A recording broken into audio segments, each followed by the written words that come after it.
Et nous sommes de retour pour vous parler d'une série bénie des dieux. Une série aux 4 millions de téléspectateurs. Une série à suspense d'Antena 3. Meilleure que Game of Thrones. Meilleure que Walking Dead. Non. Bon, en tout cas, c'est peut-être pas meilleur que Game of Thrones. Je me suis peut-être un peu enflammé. La Casa de Papel.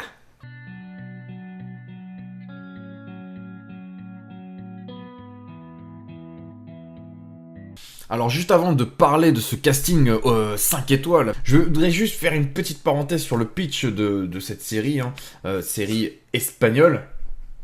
Putain, le mec il est à côté de T'as moi. dit le pitch, c'est le speech. Un pitch, c'est une petite brioche qu'on mange. Pitch, oh mon pitch, quand t'as un petit creux, prends dans ta poche un pitch ou deux. Alors, avant de parler de ce casting qui est juste énormissime, on va parler un peu du résumé de cette histoire. En gros, tout... Oh, putain, le mec il me fatigue.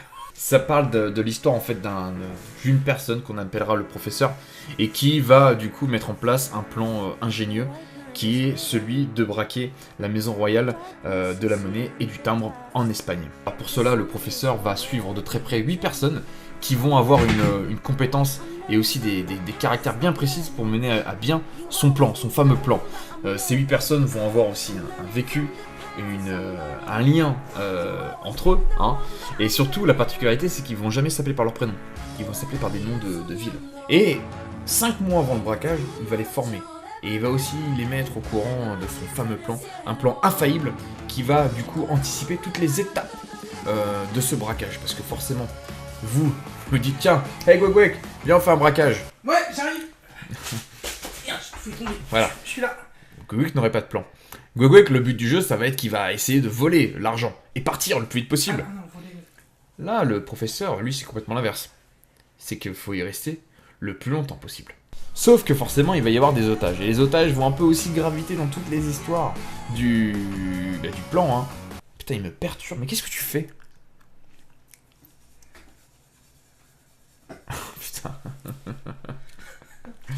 Alors face à cela, la police va se mobiliser, hein, forcément, et va du coup faire un peu le siège de l'établissement afin d'y sauver les otages retenus. D'ailleurs, une otage vaut plus que les autres, une fameuse Allison. L'histoire est narrée par Tokyo. Ursula Corbero, la Embajada, incarne un personnage impulsif et de caractère. Mais également une victime qui veut se faire justice par rapport au passé et l'histoire qu'elle a avec la police. Son histoire avec Rio, parlons-en, va mêler le groupe vers bien des galères. Berlin, un autre personnage marquant, Pedro Alonso, habitué au rôle de méchant comme dans Le Grand Hôtel, son rôle est d'incarner dans cette bande celui du capitaine, mais également du mal qui sévit et surtout le mal tant qu'il est séducteur et intentionné envers les otages féminines de la série. Alors sachant que le capitaine, alias Berlin, est mon personnage clairement préféré, sachant également que Berlin est aussi, fait office de bras droit du professeur lors du braquage. Mais Ruby, Alba Flores, la reine de la contrefaçon dans la série, sans spoiler, heureusement qu'elle est là, hein. Sa foi envers le professeur ne sera jamais ébranlée, et heureusement. Miguel Herrán, Jaime Laurent, Darko Peric et Roberto Garcia ferment le casting des braqueurs, sachant que la série a été bien notée niveau casting. Vous pouvez voir, hein, leur jeu d'acteur est juste dingue, et surtout on peut vraiment s'attacher à eux. Alvaro Morte, alias le professeur, un personnage tant mystérieux qu'intelligent et également incroyablement concentré, va élaborer un plan. Son plan, comme je vous l'ai dit précédemment, il est simple.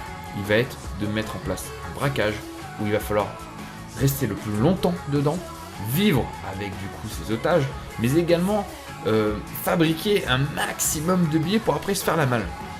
Forcément son plan cache un lourd secret que je ne vous révélerai pas dans cette vidéo. Ou pas. Alors quand je dis son plan, c'est pas vraiment son plan, hein.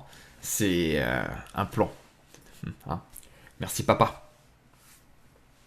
Parlons de cette personne qui va du coup jouer le rôle d'enquêtrice, hein, et qui va donner la réplique un peu au professeur. Cette personne s'appelle Itzia Ituno, donc le personnage de Raquel, une inspectrice dans la série, une femme dans un métier d'homme, en plein milieu d'ailleurs de plein d'hommes. Hein. Plein d'hommes vont essayer du coup de lui dire un peu ce qu'il faut faire. Mais notre chère Raquel va faire en sorte de s'imposer. Alors Raquel veut être une femme forte, c'est comme ça que le scénario est écrit. Et c'est surtout une femme qui tombera dans les bras du professeur. Bah oui, hein, c'était pas forcément ce qu'il faisait, enfin ce qu'il aurait dû se passer. Et forcément, chaque plan a une faille. Et est-ce que l'amour n'en serait pas une dans cette série ?